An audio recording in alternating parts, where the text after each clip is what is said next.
안녕하세요. 저는 지금 뉴질랜드에 왔습니다. Hello. How are you?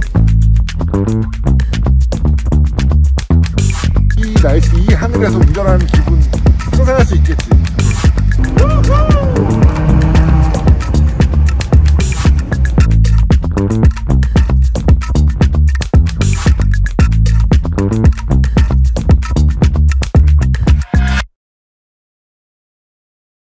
여러분들 게임을 통해서 그란투리스모라는 이름 많이 들어보셨을 겁니다. 그란투리스모는 그랜드 투어링이에요, 영어로 하면. 근데 그란투리스모가 뭐냐면 과거에 유럽의 귀족들이 자제들이 나이가 차서 이제 사회에 사교계에 내보내기 직전에 그랜드 투어링, 그란투리스모를 보냈습니다.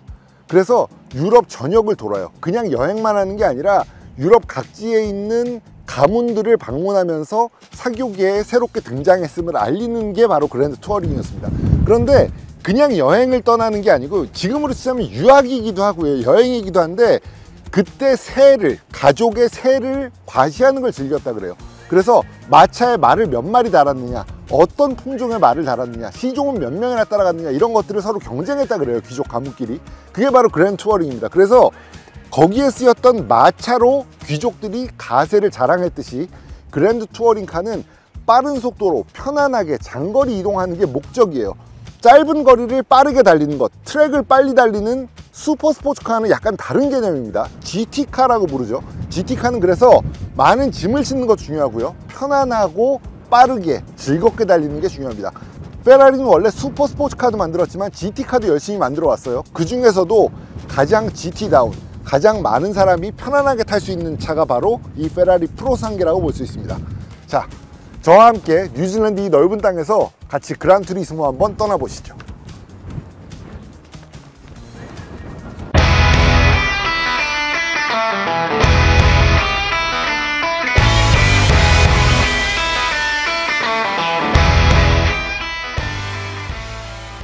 실내는 이렇게 생겼어요. 아무래도 좀 편의성을 추구하는 차다 보니까 실내가 아주 화려하지는 않습니다. 시동 버튼이 이렇게 돼 있어요. 버튼이 별도로 있는 게 아니고 여기 터치로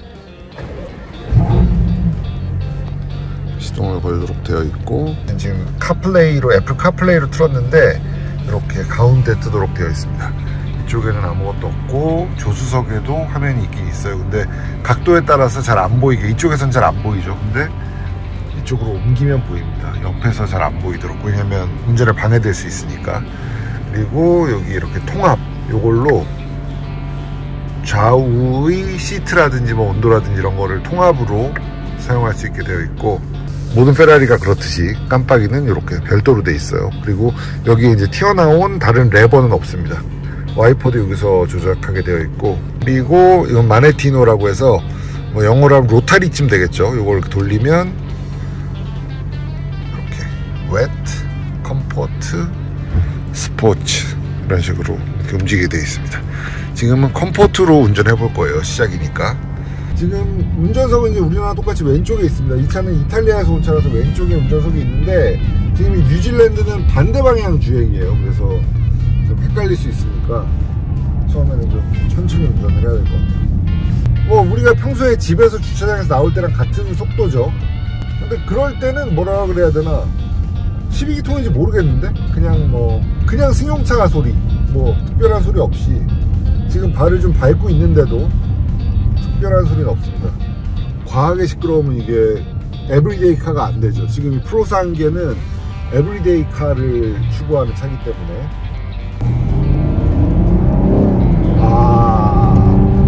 밟으면 이제 소리가, 이 소리. 지금 이건 소리를 들려드리기 위해서 좀 밟은 거고, 지금 이제 아직 타이어도 예열이 안 됐고 엔진도 지금 시동을 걸자마자기 때문에 속도는 좀 이따 낼 거예요. 이 나가는 감각이라든지 엔진의 회전 상승은 우리가 흔히 안다는 좀 이상하지만 페라리를 타본 사람들에게는 익숙한 12기통의 그 자연흡기의 엔진 상승이에요. 뭐랄까, 좀 부드럽게 상승하죠. 근데 지금은 자연흡기 엔진을 탈 수 있는 일이 거의 없잖아요. 거의 다 이제 터보 엔진으로 바뀐 상황인데, 자연흡기 엔진 특유의 부드러운 상승감, 이거 오랜만에 느끼니까 되게 매력적이에요. 첫인상은 되게 편안한 페라리다 라는 거였는데, 12기통 성공했다고 믿기진 않아요. 그냥 반응이 너무 부드럽고 출력도 막 이렇게 뭐랄까 폭력적으로 나오는 타입은 아니에요. 부드럽게 나오는 편인데 그렇다고 힘이 없다거나 뭐 무겁다거나 뭐 그런 건 아닙니다. 근데 어쨌든 그 전체적으로 좀 부드러워요. 근데 그게 엔진 세팅이 부드러운 것보다 차체가 일단 높고요. 그렇다고 뭐 SUV까지는 아니야. 그냥 일반 세단 정도의 시야 높이. 페라리에서 되게 이례적인 일이죠. 그리고 서스펜션 반응이 탄탄한 세단, 스포츠 세단 같은 느낌이에요. 일단 뭐 결론부터 얘기하자면 이 차는 SUV는 절대 아닙니다.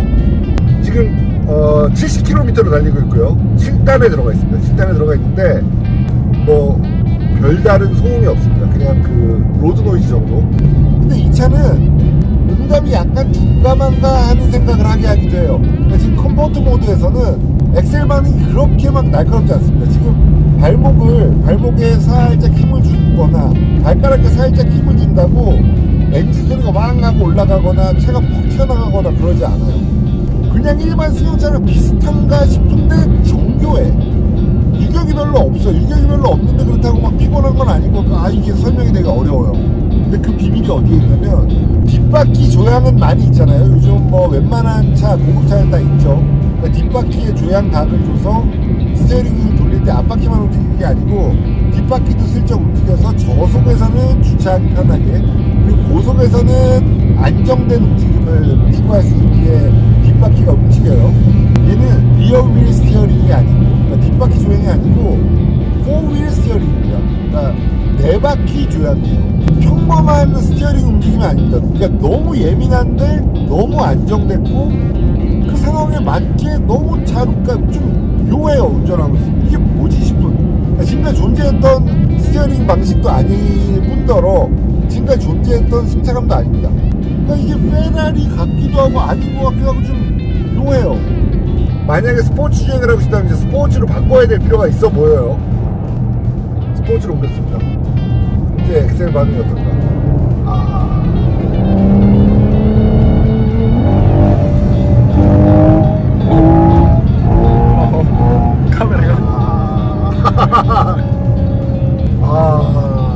이 12기통이 이렇게 도는데도 이게 도는 거는 뭐 좋다고 쳐.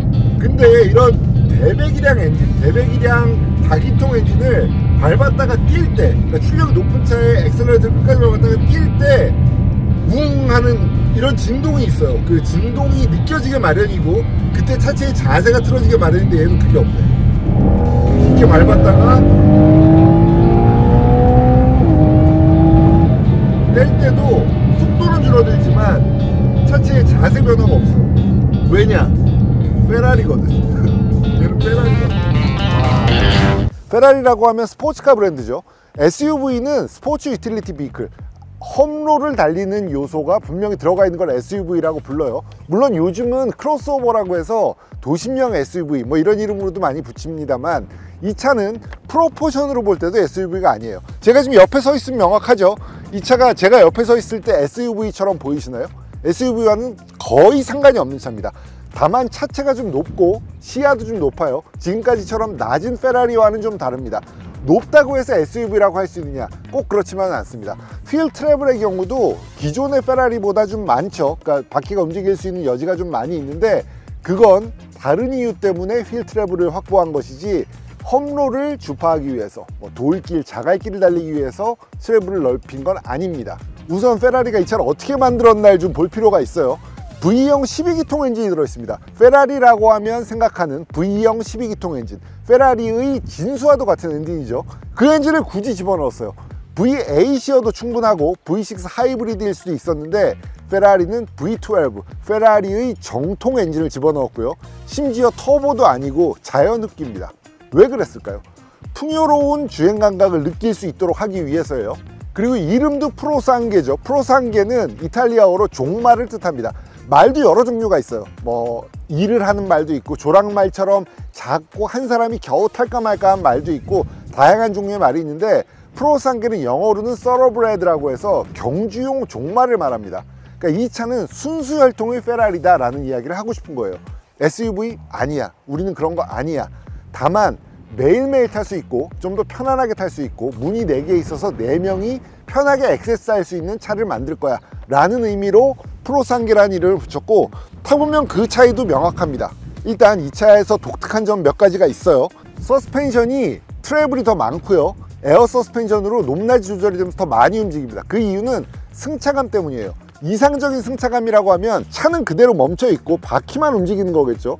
근데 낮은 스포츠카의 경우는 그게 쉽지 않습니다. 그래서 어떻게 하죠? 서스펜션을 딱딱하게 만들어요. 딱딱하게 만들어야 고속에서 좀 더 안정된 감을 느낄 수 있습니다.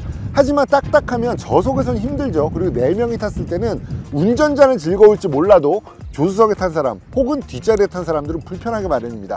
하지만 이 차는 서스펜션이 움직이면서 차체는 그대로 있고 바퀴만 움직여서 노면을 흡수하기 때문에 노면 충격을 흡수해서 운전자 외에 다른 사람들도 편안함을 느낄 수 있도록 만든 거예요. 그리고 심지어 이 차의 경우는 뒷바퀴 조향을 넘어선 4바퀴 조향이 들어갑니다. 4바퀴 조향이 무슨 말이죠? 뒷바퀴 조향이란 앞바퀴가 이렇게 움직이고 뒷바퀴도 조금씩 움직여서 그게 4바퀴 조향 아닌가 라고 생각하실 수 있어요. 하지만 이 차는 4개의 바퀴가 각각 따로 움직입니다. 무슨 얘기냐면요, 바퀴가 같은 각도로 움직이는 게 아니고 이렇게 움직일 수도 있고 각도를 달리해서 움직일 수도 있다는 거예요. 뒷바퀴도 마찬가지고요. 4개의 바퀴가 ECU를 통해서 ECU가 계산한 상태에서 4개의 바퀴를 독자적으로 제어할 수 있습니다. 이건 여러 가지를 의미하는데요, 그럼으로써 어떤 속도건 간에 이상적인 움직임을 만들어낼 수 있다는 얘기예요. 그리고 만약에 전기차 시대가 됐을 때 전기차는 각각의 바퀴를 따로 제어할 수 있죠. 그 각각의 바퀴를 따로 제어하는 기술을 우리는 이미 확보하고 있어 라는 걸 사람들에게 알려주는 겁니다. 아직 전기차 시대로 가고 싶어 하지 않아요. 페라리는 내연기관을 좀 더 즐길 수 있도록 만들고 있습니다. 그러나 전기차가 됐을 때 가장 중요한 기술력은 이미 확보하고 있다는 걸 만천하에 공개하고 있는 거예요. 우선 외관 디자인부터 살짝 살펴봅시다. 외관 디자인은 그냥 봤을 때 유려한 디자인이 있는 페라리다운 스포츠카 디자인이죠. 지금 여기 보시면 아래쪽에 헤드라이트가 있어요. 그리고 여기는 헤드라이트처럼 보이지만 사실은 공기흡입구입니다. 공기가 이쪽으로 들어가고요, 이쪽으로도 들어가서 바퀴 쪽에서 아주 복잡한 움직임을 만들어내요. 단순히 일로 들어갔다 나온다는 게 아니고 안에서 아주 복잡한 움직임을 가집니다. 그 이유는 뭐냐면 F1에서 얻은 공기역학 성능을 많이 투입했다는 얘기예요. 그래서 리듀스 드래그라고 하면 차를 잡아 끄는 저항 같은 거죠. 저항을 없애고요. 그리고 일로 들어간 공기는 이쪽으로 빠져나오면서 냉각을 높습니다. 엔진이 앞에 12기통이 들어가 있죠. 여기서 발생한 열을 좀 더 빨리 빼낼 수 있도록 해줘요. 그러면 이 안에 공기를 빨아들여서 냉각을 하기 위해 공기를 빨아들이면 그 공기가 가득 차 있으면 우리가 바람 부는 날 옷이 부풀듯이 차가 여압을 받아서 붕 뜨는 움직임이 생겨요. 다운포스랑은 약간 다른 개념인데 여압을 빼줌으로써 더 많은 공기를 빨아들일 수 있도록 해줍니다. 이건 냉각을 위한 거예요. 냉각을 위한 것, 그리고 드래그를 줄이기 위한 것입니다. 다운포스랑은 결과적으로 비슷하다고 느끼실 수도 있는데 살짝 달라요. 그리고 공기역학 성능, 공기를 다루는 역할은 F1에서 갈고 닦은, F1에서 달리기 위해서 태어난 브랜드가 바로 페라리죠.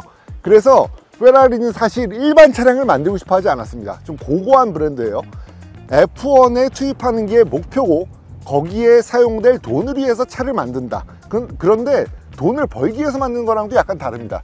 F1 팬들이 평소에 타고 다닐, F1에서 응원하는 것도 좋지만 평소에 타고 다닐 수 있는 페라리를 원하는 사람들을 위해서 만들어준다 라고 표현하는 게 맞을 거예요. 그리고 F1에서 갈고 닦은 기술들 때문에 공기를 다루는데 너무너무 도 같은 브랜드예요. 그래서 지금 요 뒤에 보시면 뒷부분도 멋있죠. 근데 이런 해치백 스타일, 뒷부분이 딱 꺾이는 스타일은 뒷유리가 빗물이라든지 이쪽에서 튀어 올라온 흙먼지 때문에 더러워질 수 있어요. 그래서 보통 이런 차에는 뭐가 있죠? 뒷유리 와이퍼가 있습니다. 근데 여기는 와이퍼가 없어요. 와이퍼가 뭐냐면 얘가 와이퍼입니다. 보통 이 부분이 차체를 눌러주는 스포일러라고 생각하실 수 있어요. 근데 이건 스포일러가 아니고 사실상 공기역학 와이퍼예요. 이 안으로 들어간 공기를 통해서 이 아래로 내려오는 공기가 뒷유리를 깨끗하게 해준다고 해요. 그러니까 말하자면 공기를 가지고 놀다 못해서 와이퍼 같은 기계장치 필요 없이 공기로 뒷유리도 깨끗하게 할 수 있다는 거죠. 그리고 이 뒷부분은 훌륭한 트렁크입니다.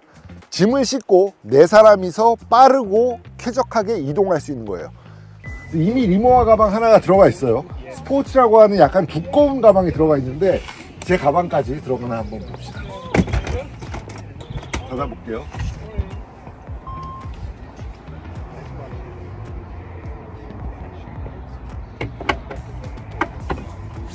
퍼펙트. 그리고 프로상계는 페라리 최초의 4도어죠. 4도어라는 게 어떤 의미가 있냐면요, 원래 그 투도어 스포츠카는 2명이 타면 짐을 놓을 공간이 없습니다. 근데 여기는 트렁크에 여행용 트렁크를 넣었고요. 그리고 문도 4개이기 때문에 뒷자리에 사람이 안 탄다고 하더라도 이런 가방 같은 짐을 놓을 수 있는 공간이 됩니다. 뒷문은 자동으로 열려요. 보시면 주먹이 하나 들어갑니다. 그러니까 뭐 레그룸은 충분해요. 충분하고 의자 밑으로 발도 넣을 수 있어서 공간이 좁진 않아요. 지금 이 앞에 사람이 앉았다고 가정한 위치니까 이 정도면 뭐 답답하지도 않고, 헤드룸도 주먹까지는 아닌데 키 188에 이제 앉은 키는 제가 큰 편이에요. 1m가 훨씬 넘는데 이렇게 손바닥 하나는 들어갑니다. 머리 위로. 그래서 머리 위 공간이 괜찮고, 어린아이들한테는 뭐 너무너무 충분한 공간이고요. 성인 남성 4명이 타기에도 충분하다고 할 수 있을 것 같아요. 뒷좌석 위주용으로, 그러니까 쇼퍼 드리븐으로 사용할 수 있느냐? 라는 질문은 좀 바보 같은 질문이죠. 이거 페라리야.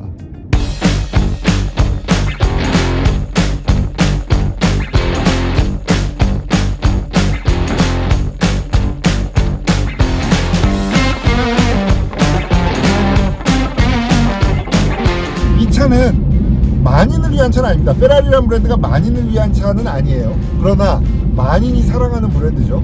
페라리 프로상계는 명백하게도 가장 페라리다운 모습을 맛볼 수 있는 자동차입니다. 훌륭한 스포츠카고요. 지금까지의 다른 스포츠카와 다른 시스템들도 많이 탑재가 되어 있어서 운전할 때 이건 뭔가 좀 색다른데 라는 느낌을 시종일관 느낄 수 있는 그런 스포츠카예요. 그래서 아마도 페라리 오너가 아니시라면 이 차를 직접 신차로 구입할 수 있는 기회는 쉽게 얻지 못하실 겁니다. 이 차는 전 세계에서 줄을 서 있는 상황이기 때문에 페라리 오너들을 대상으로 만들어진 선물과도 같은 차예요. 그래서 이거 사라는 얘기는 제가 못하겠습니다. 왜냐면 페라리를 이미 갖고 있고 페라리 프로상계에 관심 있는 사람들은 이미 살려고 노력 중이실 테니까. 그러나 저도 마찬가지. 저도 아직 페라리를 구입해본 경험은 없고 앞으로도 구입할 수 있을지 잘 모르겠습니다. 뭐 눈에 보이진 않아요. 하지만 페라리의 존재 가치는 뭘까요? 페라리의 존재 가치는 그 꿈에 있습니다. 이 차를 꿈꾸는 것.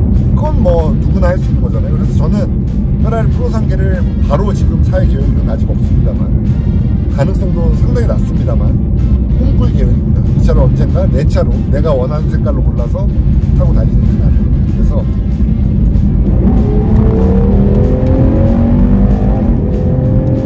이런 엔진 소리 들으면서 달릴 수 있는 날을 한번 기대해 보려고 합니다. 여러분들도 저와 같이 한번 꿈꿔보시죠.